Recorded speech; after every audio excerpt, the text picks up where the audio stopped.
오늘 첫 번째 의제 같은 경우에는 박성재, 드디어 윤석열 정부 국무위원 중에서 내란에 가담한 마지막 피고인 1심 선고가 있었고요.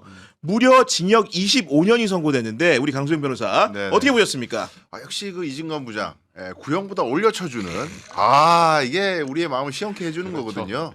구형보다 올려주는 그리고 양형 기준에서 기존에 이제 일반 사건에서 적용하지 않는 양형 기준 있잖아요. 그러니까요. 이 내란이라는 네. 성격이 우리 대한민국 헌정사에 없었던 내란이라는 점을 명기하면서 기존 일반 사건에 적용할 수 있는 뭐 유리한 양형, 불리한 양형 요소 뭐 이런 거 따지지 않고 역사적 의미를 이제 별도로 판단해 주시는 그 태도가 우리 국민들 마음을 조금이나마 위로해 주시는 거 아닌가. 그리고 사실은 저쪽 동네에서는 이 박성재 전 장관의 이 공소 사실에 대해서 무죄 가능성을 상당히 높게 보더라고요. 무죄 가능성을 높게 봤어요? 그렇죠. 네. 이게 왜냐하면은 공무원이 그 계엄이 선포가 되면 매뉴얼에 따라 가지고 해야 될 일이 있는 거고 회의를 소집하는 건 당연한 건데 이 계엄령이 옳은지 그른지는 대통령이 판단하는 거고 일단 공무원은 상황이 되면은 그대로 가야 되는 거 아니냐 이런 논리를 상당히 강력하게 피력을 하더라고요.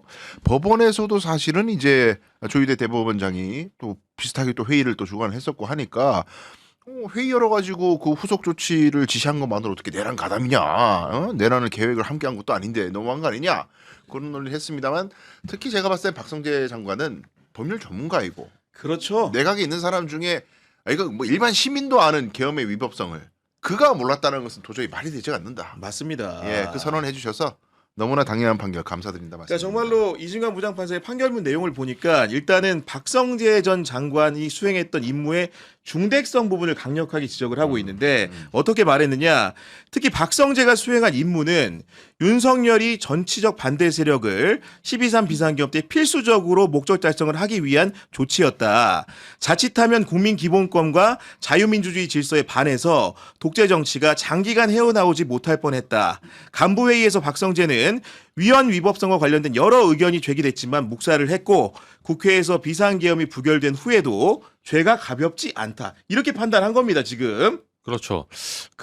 저는 박성재 전 장관 바로 그날 옆에서 이제 있었던 여기 이제 경향TV 찾아나왔고 저희 고정 패널 유혁 감찰관. 그렇습니다. 네, 유혁 과장님 저희 제가 매주 듣지 않은 내용을 이제 같이 이제 방송 끝나고 지하철 타고 가면서도 한 30분 정도 들어요. 근데 박성재 전 계엄비와 그 당시에 대해서 설명을 하면서도 정말 배신감을 많이 느꼈대요. 본인은.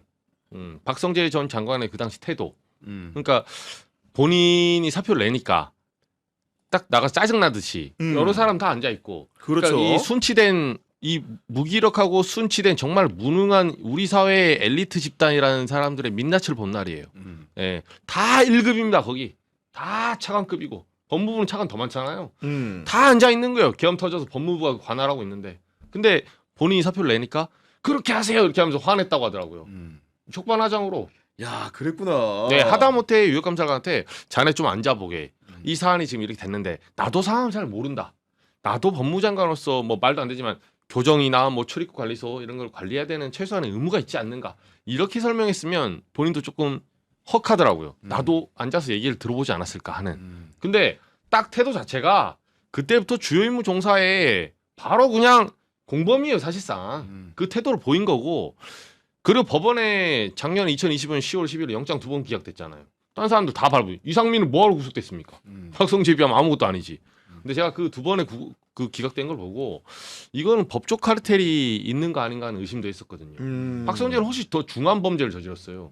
근데 기각시키고 밖에서 이제 하다가 오늘 구속됐어. 오늘 법정 구속. 법정 구속됐죠. 네, 이진관 불구속 상태로 재판을 받다가 네, 진작 구속시켰어야 돼요, 사실은. 박성재 전 장관 같은 경우는. 그러니까 죄목이 하나하나가 좀 나쁜 게 혐의 선상에 오른 내용들을 보면은 비상계엄이 선포되자 법무부 간부회의를 소집을 해가지고 합동수사본부의 검사 파견을 검토하게 했고 교정시설의 수용 여력을 점검했고요.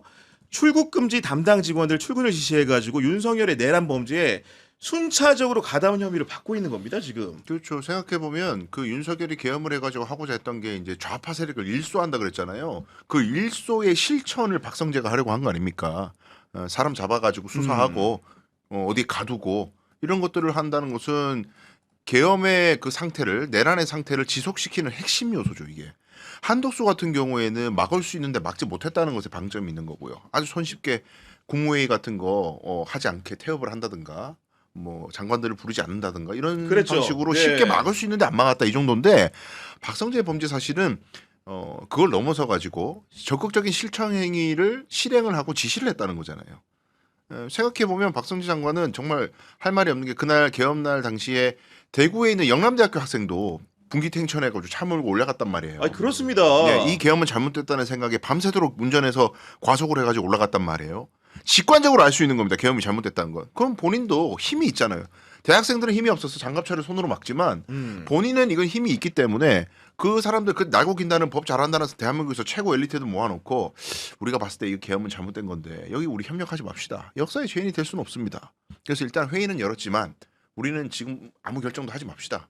그리고 지금 국회에 국회의원들이 모이고 있다고 하는데 그렇게 했어야 당연히 맞겠죠. 이렇게 네. 했어야죠. 근데 뭐 계엄의 위법성 판단은 뭐 사후적 판단을 하는 것이고 나는 몰랐고 아주 비겁한 그게 철퇴가 내려져서 너무 속이 시원합니다. 그리고 비상계엄이 선포된 직후에 보인 비겁한 행동뿐 아니라 심지어는 국회에서 비상계엄이 해제된 직후에도 법무부 검찰과를 시켜가지고 계엄을 정당화하는 논리가 담긴 권한 남용 문건을 작성하기 지시한 혐의도 받고 있기 때문에 굉장히 중죄라는 것이고 이에 대해서 이진관 부장판사 같은 경우에는 법정에서 보인 특히 윤석열식의 박성재의 진술 태도를 굉장히 꾸짖었는데 어떻게 설명을 했냐면 박성재는 서슴없이 허위로 진술하거나 CCTV가 있는데 아무 기억이 없다고 진술하고 새로운 증거가 나왔냐고 되묻고 진술한 내용을 결정하는 태도를 보였다.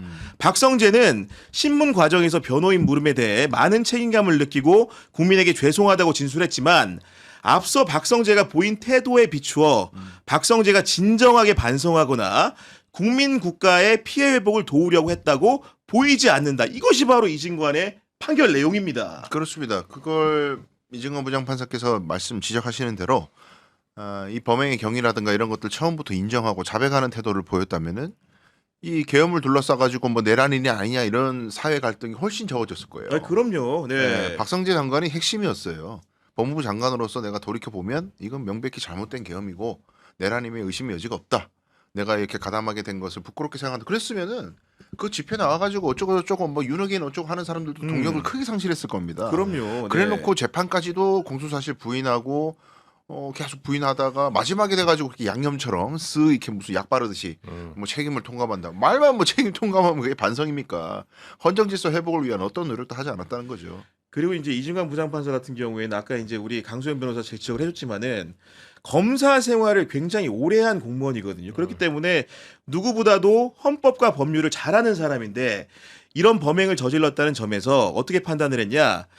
1985년 11월 사법시험에 합격해 검사로 임용된 이래 약 30년 동안 공직자로서 근무해온 사실은 인정되지만 피고인 박성재가 저지른 범행의 내용과 성격에 비추어 이런 사정은 유리한 정상으로 삼기 어렵다라고 이진관 부장판사가 못을 박으면서 양형으로 깎아줄 이유가 없다 이렇게 본 거거든요. 그러니까 이진관 부장판사만이 지금 사실은 내란 전담 재판부의 역할을 하고 있어 사실상. 예, 이게 내란범에 대한 어떤 심판이 맞는 거고 지금 뭐 20년 했다가 구형 20년 하고 그다음에 25년 안 주잖아요. 그럼 또 20년 가면 또 깎입니다. 또 야금야금 깎여서 대법원 가면 한 3, 4년 나오겠죠. 그리고 또 정권 흔들리고 총선 어쩌고저쩌고 하면 또 사면해 준다고 그다음 정권 때 엎어놓고 할 거거든요. 그렇게 하다 보면 사실상 몇 년 안 살고 나와요. 네, 제가 뭐 모든 범죄에 엄벌주의가 옳다고 말하는 게 아니에요. 엄벌주의가 옳지는 않지만 박성재 같은 사람들은 실제로 재판 과정에서도 기억 안 난다. 난 안 했다. 모른다. 이렇게 뻔뻔하게 나왔잖아요. 이거는 소위 말해서 다음 재판에 있는 사람들을 위해서라도 엄벌에 처해줘야 돼요. 그래야 다음 사람들이 위증 안 할 거 아닙니까? 아니, 당연하죠. 네, 근데 위증해도 되고 위증해봤자 믿자야 범죄인데 누가 위증 안 해요? 위증하고 보지. 아닌 많은 거지 사실은. 그러니까 박성재 사례는 특히 아까 우리 구 기자님 말한 대로 그 마지막에 재판장에서 뭐 그때 무슨 마지막 그 최종 본인 이제 심경 말하니까 최후 변론할 때 네, 울면서 뭐 진짜 우는 것도 좀 연기를 연습을 하고 오시든가. 그 전에 뻔뻔한 거 보세요. 악어의 눈물이에요. 그리고 생각해 보니까요, 말씀하신 것대로 어떤 판사는 오랫동안 공직에 봉사한 것을 유리한 양형 요소로 봅니다. 맞아요. 깎아줍니다. 그런 것 때문에. 한덕수 총리 예. 항소심에서 그랬죠. 예. 근데 어떤 사람 이진관 부장 같은 사람은 오히려 그걸 가중 요소로 보죠.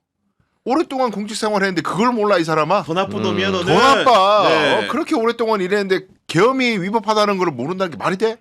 그러니까 저는 당연히 국민들 보시기에 이정관 부장판사의 양형 판단이 지극히 타당하다. 네. 네. 비교형 광고 전하고 오도록 하겠습니다. 인터넷 휴대폰 정수기 렌탈 의외로 매월 나가는 요금으로 부담되시는 분들 참 많으시죠? 3년 이상 계속 사용하고 계시다면 비교원에서 갈아타고 사은품도 챙겨가시기 바랍니다. 인터넷 TV 신규 가입 시 최대 48만 원, 휴대폰 구입 시 최대 50만 원, 정수기 렌탈 시 최대 30만 원, 총 최대 128만 원 혜택을 만나실 수 있습니다.